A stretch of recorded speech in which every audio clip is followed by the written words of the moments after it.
Hey, bien le bonjour à toutes et à tous. Aujourd'hui, petite vidéo un peu courte. C'est pas un tutoriel sur le logiciel au complet, mais bon, c'est pour vous montrer une fonctionnalité que j'ai trouvée incroyable. Le logiciel en question est gratuit et il s'appelle Sketchbook. Et donc moi, l'utilité que j'ai trouvée à ce logiciel de dessin, en plus de Krita, c'est tout bonnement au niveau de la perspective. C'est incroyable.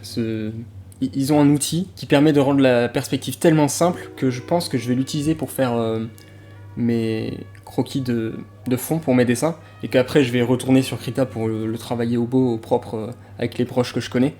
Mais pour faire des croquis de perspective, c'est je pense le meilleur logiciel. Donc je vais vous montrer tout de suite la fonctionnalité. Donc là je viens d'ouvrir le logiciel, je l'ai téléchargé il y a pas longtemps, je l'ai téléchargé ce matin, donc je connais pas toutes les fonctionnalités du logiciel, mais la plus intéressante est celle-ci, en tout cas de ce que j'ai vu. Et en fait, ça va vous permettre de placer une ligne d'horizon avec votre point de perspective. Donc là, il n'y en a qu'un seul. Ici, vous pouvez en choisir deux, et donc vous pouvez bouger les points comme vous le souhaitez. Donc vous avez deux points de perspective, ici 3, donc vous voyez qu'on les bouge vraiment comme on veut. Vous pouvez aussi faire des perspectives circulaires, et ça c'est incroyable. Donc, je vais vous montrer ça tout de suite. En fait, ça va tracer presque automatiquement votre trait pour vous. Vous avez juste qu'à dire le point de début, le point de fin. Donc voilà. Et ça va super vite. Donc du coup comme ça vous pouvez créer des volumes vraiment rapidement. Et en plus la perspective du coup sera correcte vu que tout est déjà géré avec le logiciel.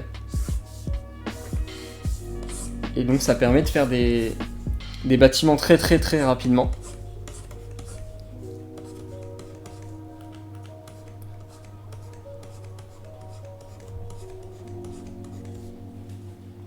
Enfin bref, donc là c'est peut-être pas forcément le meilleur exemple pour vous montrer.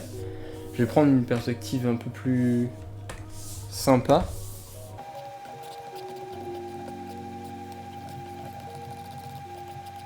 Et en fait vraiment le gros point fort de ce logiciel, c'est qu'on n'a pas besoin de penser à la perspective et quel angle on doit donner à tel ou tel trait. Ça le fait vraiment tout seul pour nous.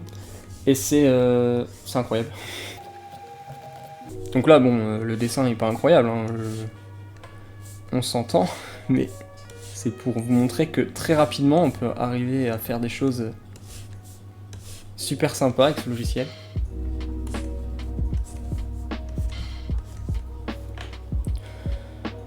Qu'est-ce que je pourrais faire? Je pourrais faire des autres bâtiments là-bas, par exemple. Vu que ça prend, en fait, vu que ça prend un temps vraiment record, on se limite plus à juste faire les bâtiments qu'on voit en premier plan, mais on peut carrément aller faire les bâtiments en second plan que d'habitude on fait pas forcément parce que flemme c'est trop long ou...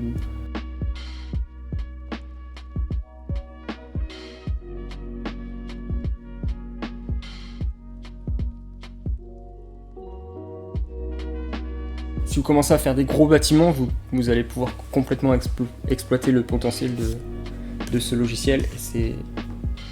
Encore une fois, je me répète, hein, mais je trouve ça incroyable comme outil. Donc bon, bah là, je vais changer, j'en faire un autre. Je vais vous montrer la perspective circulaire, elle est vraiment incroyable, je trouve.